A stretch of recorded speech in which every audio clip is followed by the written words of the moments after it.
Welcome to part four. Again, sorry for the shortening it. I noticed my thing muted last time and it was trying to show a video, so I had to stop part three a little prematurely.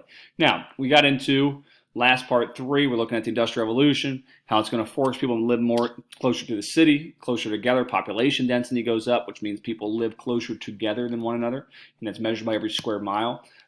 We'll see how the technology changes. Dawn of the 20th century, by 1900, you can see all the changes here: the skyscraper, the railroad, telegraph. You have the video recorder eventually come about, the radio. We can see the telephone, like I mentioned, the automobile, flight, light bulb. And we can see how these things are leading to changes rapidly. And we can see how, the worker is forced to be a cog in the machine, like Charlie Chaplin, famous actor.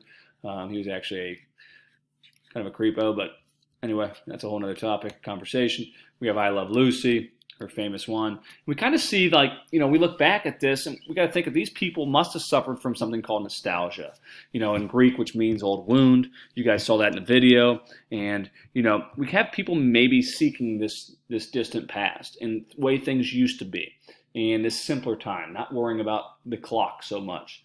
Working sun up to sun down was used to be in that, farmers kind of schedule. Now we're by the clock and the bell. And you guys see that with the school and how it's all structured off time. You have to be a class at a specific time. You leave at a specific time. Before that, it wasn't that strict on time. So we could see this faster paced society, this nostalgia as a result. And then psych world, we can see the psych world, a guy by the name of Durkheim, this theory of normlessness, how this chaotic times lead to us not having a normal. And it's tough to get comfortable. And, this leads to, problems in everyday life as a result. And there's a study they looked at, I thought this was compelling. They looked at 1950s Korea, North and South. And they looked at Korea, and they looked at South Korea, I should say. And they had these, they realized that in 1950 South Korea, it was, one automobile out of, 4 automobiles out of 1,000 people. It was, life expectancy was much lower, which means people didn't live as long. And, it was something that, it was just healthcare wasn't as good. Medicine wasn't as good. It wasn't as advanced. It is going to grow from 1950. They come around 1990. They realize they have 400 automobiles per 1,000 people. And, there's a lot of technological growth. We have people living longer by 1990. We have, this quality of life, this standard of living really skyrocket in those 40 years. But you're going to find out that something else goes up with that. If you ask yourself on paper, which one would you rather live in, the 1990 North Korea or the 1950? And most people would say 1990. But what we find out here is something goes up from 1950 to 1990, even though technology improves. And we see this today even. And it's a result of, this normlessness, arguably. It's a result of us comparing ourselves to others. Things are good for all of us, if we think about it, right? For most of us, until we think of Jerry Jones on his yacht. It's like, man, I wish I had that. And this is that theory that comparison's the thief of joy, Teddy Roosevelt quote. But what they find out here is that suicide rates go up in South Korea in those 40 years. Even though standard of living goes up, even though it's something that, is on paper a better place to live, more modern, again, living longer, living healthier lives, but people are unhappy. And this is a byproduct even today. And you just imagine communities, sometimes, again, we don't have those people, our friends and our family nearby that are working with us. And we have people reaching out and needing help. And that's fine. I mean, and if that's somebody that you guys need help, you need to make sure you reach out to people. And, we're living in this society where, it's about the individual. And, we can kind of survive on our own more so than we could in the past in many regards. Where in the past you needed one another. And, in 1950 South Korea, you needed your family to help you, grow the crops, and you worked with them and you were able to work through your problems. Now we kind of isolate ourselves off from our families because we don't need them per se on the everyday basis in many ways. So as a result, we have this emotional vacuum that's filled by these social media outlets. And these are not going to give you the value that you get out of face-to-face interaction with people. So again, this is looking at a byproduct. Again, this is one of the darker sides of the Industrial Revolution and this progress and this age of progress. And I think one way to kind of help us, and I want you guys to watch, go back to these kind of understanding this, is the sense of know thyself. So we go back to the beginning of the year with coat of arms. One of the reasons I do this is because I know we live in a chaotic time. We don't really stop and reflect much. We don't stop and kind of get to know ourselves. And how do we kind of survive this constant change around us and all this disruption around us is to be comfortable in our own skin, to find ourselves in these chaotic times and, find that happiness within yourself. And this is why we do the coat of arms. This is why I like to do the coat of arms, is to remind ourselves of this. We live in a society, and I have the coyote here chasing the roadrunner, in the sense of, we're chasing this happiness sometimes, and it's elusive. And once he gets the roadrunner, what's next? And we have to remind ourselves that life is a journey. It's something that's going to take work and effort. And again, know thyself on that journey. Be comfortable in your own skin. And we look at the poem If to reinforce that, to give us maybe some of the wisdom to look forward. And there's Kipling right there, which we'll come back to in imperialism. Now, Industrial Revolution, as I mentioned, really connects the world. We have this globalized society, shrinks the world where everything is connected today. This is what the Industrial Revolution will eventually lead to with the communications available, and then eventually leading to more technology and enhancing the communication. Now we're in this globalized society. What happens in New York City can impact what's going on in Africa or parts of Asia. We live in a much more connected society today than we did in the past. And this is just kind of visualizing the globalization. As I mentioned, somebody could wake up with coronavirus or Ebola in parts of Africa and, in the morning, and by the evening, they could be in, Los Angeles. So we can see the downside of disease spreading, but we also have the ability to travel further distances, experience more things than our ancestors could experience. And, this is why if you look at some of the old houses of the past, like these old rich people, they had these gigantic, gargantuan houses where now, they have multiple houses because they're able to travel further distances. They have their own, these billionaires, they have their jets and their yachts and their houses in 5, 6, 7, 8 different countries. So we can see how this globalization allows them to spread out more so, to travel further distances, and this information traveling as well, this information traveling over via internet, we're able to learn information very quickly and whereabouts of things very quickly. One of the downsides of the globalization is we're going to see eventually nationalism, and this is the German eagle here. We can see that nationalism is going to eventually replace internationalism, where countries are going to be, it doesn't just happen as a world, it happens country to country. So this technology within places like Italy, it's going to allow the North and the South to unify and become one nation and achieve this thing called nationhood.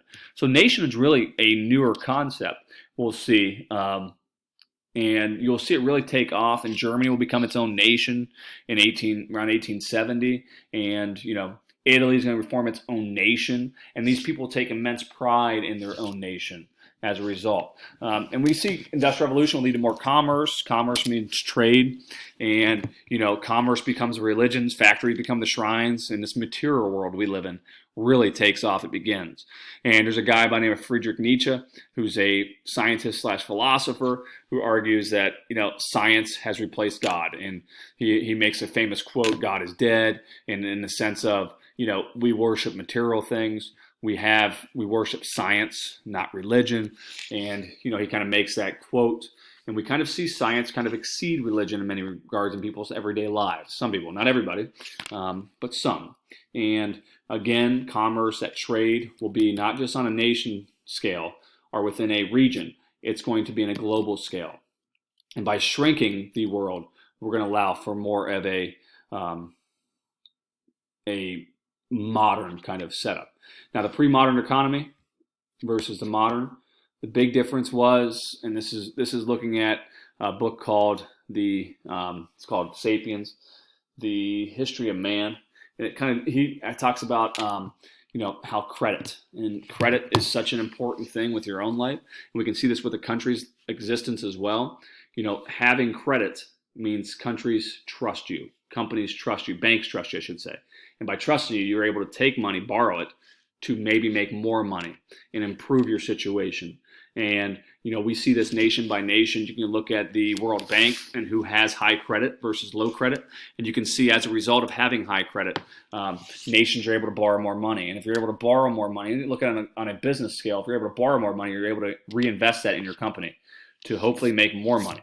And at the root of the problem, we need to get out of poverty is to get credit and improve our credit. So make sure your credit score is good, because with that, you're able to invest and borrow money to hopefully enhance your current situation. And this is, again, if you look at the global market, you look at the World Bank, you go to that website, you can see what nations are going to stay in poverty will be those who have low credit. Places like Syria, who are in a civil war, there's not much credit there because it's dangerous to invest in that region, because there's a lot of war and conflict. So as a result, they can't borrow money to fix their roads up. If you can't fix your roads up, people can't travel on them to go from A to B to get businesses and get communities and the money moving. So this is why credit's important on a global scale. And it's also a life lesson for your own life. It's important on an individual scale, being able to, whether it's borrow money to put back in your home, to improve it, to make it more money, start a business. We need that credit. And we'll see, this is really where the Industrial Revolution takes off. We see credit expanding. We see stock market and this public stocks of people investing their money, and they're diversifying it into multiple businesses, but those businesses borrowing that money to reinvest in themselves and then making money. And again, trust and credit's all about future. It's about, I think tomorrow will be better than today. I think I'll make more money tomorrow than better today. And these banks give this money out because of interest or hoping to make money. And again, this is where the credit score, your own credit score, is important, and credit rating is important. And again, with this credit system, we see the empires are built by bankers and merchants and top hats. And not about just old money in a landed wealth where money was just in the land in regards to your property. So we can see that this is going to lead to places like America. And this is the famous picture here, our painting, looking at the greatest department store on earth. This is America by 1899. We're going to be hitting the Industrial Revolution. We'll be kicking it off in the, again, it's an argument. You can say the late 1700s, early 1800s, but really by the late 1800s, you can see America. We're supplying these countries throughout the world with all kinds of goods that we're making. We're producing a lot, and they're giving us money as a result to get those goods.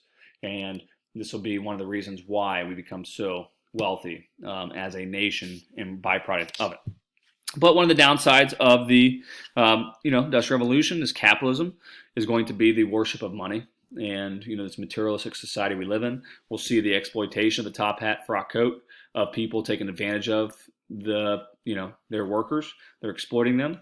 And we'll also see, though, a growth in the middle class. We'll see the middle class. We always had these really few rich people, and we had everybody else kind of poor or in poverty or peasants. We're going to see, as a result of Industrial Revolution, we'll see this growth of the middle class. These are the people who have some scarcity in some regards, who are able to climb out of this impoverished situation and able to work, as a engineer, as a some type of artisan, some craft maker, somebody who's a manager in one of these factories, a police officer, a firefighter, a nurse, your architects. And these jobs will be getting filled by, and these people have more money, this middle class, and more time on their hands to spend that money eventually. So we see that this is going to be a result of the Industrial Revolution. Create more jobs. You'll see more jobs created, and people are going to fill these jobs. And we'll see these, you have the upper class who own the businesses, then you have the middle class who have some of that scarcity and unable to, have some agency. And it's not all about what your last name is. It's about, do you have the skills that will allow you to, have that power of scarcity. And then you also have the working class, the proletariats, as they're called by some Eastern Europeans and Western Europeans, this working class. And some of these early on will be taken advantage of. And we're going to see them when they organize, they come together, they're going to have more power, they're going to have more agency, and they're going to fight the oppression from the top. And we'll see some revolutions break out as well. Now, you saw in the video Luxottica, again, modern view of monopolies and one of the downsides of capitalism if you don't have a government interference.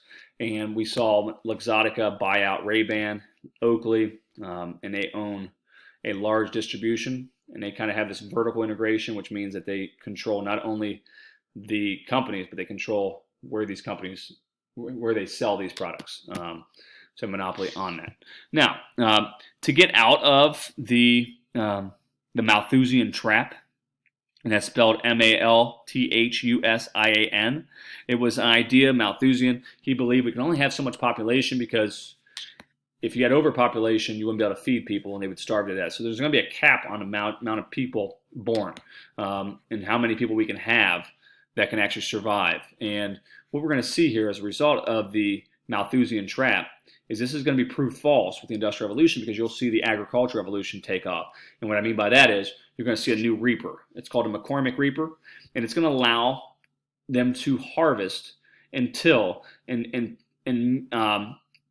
have more crops and food available to feed more people. And it'll allow us to get out of this Malthusian trap that, every time we have too much population, the mousetrap's going to come down and it's going to wipe out people because they're going to starve to death. Instead, we're going to be able to up the ante of how much food we can have, which today, like I mentioned, we have 7 billion people worldwide, and we got out of that Malthusian trap thanks to inventions like that. And now, this is looking at 1851. This is England. Again, it was the heart of the Industrial Revolution, where it all starts. And this is looking at an exposition, and it is the Crystal Palace. This thing was 23 weeks long. It was where countries throughout the world brought their new inventions, their innovations, and they put on little galleries, and people walked around, and they'd give, on Sundays, people would get cheap fares to come here, and they would go on and they'd walk through here and just see all the innovations throughout the world. We kind of see this globalized market, and this took place in London. As I mentioned, it's a Crystal Palace that is built and constructed at the time. It's really magnificent, and people just kind of walk around and they take a look at this thing, and they want to see how far man has come in this age of progress. And countries like Russia will be 6 weeks late. This kind of just shows us power of geography. They have no warm water ports. They can't get their ships out until they thaw. The ports thaw. So this is why they're going to want different ports, and this is why they're going to want to expand. We'll see the Soviet Union want, again, warm water ports. And then also China is not going to come to this expose because Britain is dealing opium in China. They're growing it in India, and they're dealing it in China. It's ruining the Chinese economic system, and they're going to refuse to send any of their products to the 1851 expose. And we'll see the imperialism, and this is just again capturing the opium, which is it's the base drug of heroin is what opium is. It's how powerful and addictive the drug is. China is getting ravaged by it in the 1800s because Britain is making money off it. We'll talk about tea and how that plays a role in the opium dens. And this is an opium den taking a picture of how the Chinese are more focused on getting high than actually getting any productivity. So the government's going to try to end it, which will lead to wars, opium wars in China. And we'll see the Chinese not strong enough to defeat the English. They'll defeat the Chinese and in these opium wars, as they're called. And they're making money off these, so they're not going to stop sending them over there. And the Chinese are going to be willing to give silver for opium, and that's going to lead to a lot of poverty within China. We'll see things like the Eiffel Tower, Industrial Revolution. This thing was built in 1889 when Paris opens its expose. So we have England open theirs, and as I mentioned, in 1851, 30 years later, France is going to host theirs, and it's going to be after Gustave Eiffel, who was the father of iron and steel in France. They asked him to come up with some kind of design. He builds this, the Eiffel Tower. It is an eyesore at first. Most French hate it. They hate that monstrosity. They think it looks ugly. And eventually, obviously, it's something that people all want to gravitate towards. It was 984 feet high. And Paris at the time was acclaimed to be the most beautiful city in the world. So again, we see these cities are the focus, these exposés, and we see the age of progress. It's going to be, again, it's going to start small, and it's eventually going to become big. And this is where we're at today as a result of the foundation of the Industrial Revolution. You can see the 18th century into 100 years later, century later roughly, 19th century, 20th century. So we can see how the Industrial Revolution starts small. Weaving, you'll see textiles. Textiles, just talking about cotton, talking about cloth. We're going to mass produce that first. We'll see how the first steam engine is used in a coal mine to bring coal out of these mines more efficiently. And then eventually it'll be used to weave clothes. And then eventually it'll be used to mass produce metals and steels and other products. So this is looking at that. We have really three different zones of the revolution. We have, the Western Europe is the ones in the center of the zone. They're the first zone. These are the industrialized countries like Belgium, like England, like France, like Germany. Then you have this outer zone, the second zone. This is like Eastern Europe and also Spain and Italy, which is more agricultural kind of revolution. They're going to provide the food for these newly industrialized societies. Then you have the outside zone. This is the third zone. These are the natural resources of Asia, of South America, of Africa. This is going to be where conquest takes place. So we kind of understand the Industrial Revolution as three zones. Those who are industrialized mechanically, those who are industrialized agriculturally, those whose resources are going to be exploited. This is where we have some horrible things take place in some of these continents and regions. And back to Darwin, to justify, these people want to justify, when people do horrible things, they want to justify why they do it or what's important, why it's a good thing. Going back to Darwin, it is not the strongest of the species that survives, nor the most intelligent, but the one most responsive to change. And these countries who are in the middle here are really responsive to change. They're changing rapidly, they're changing quickly, and they're changing to enhance their power in these places. So, going to Darwin as well, you get the moth. He argues that, pre-industrial revolution, the white moth was more advantageous to survive because it could blend in with the tree. But because the industrial revolution brings all this pollution, one of the downsides, global warming as I mentioned, you're going to see the dark moth will be the most adaptive to change, and it'll be the one that's more beneficial to survive because predators can't see it as easy as it can see a white moth. So we can see how the industrial revolution changes things as small as moths. And that's just a small change with an insect versus, what we have today. And again, we have the whole idea of evolution. And why is a dinosaur not here? Because it was unable to adapt. And we're evolution. This is Darwin. So I'm going to conclude that part 4, I believe that was.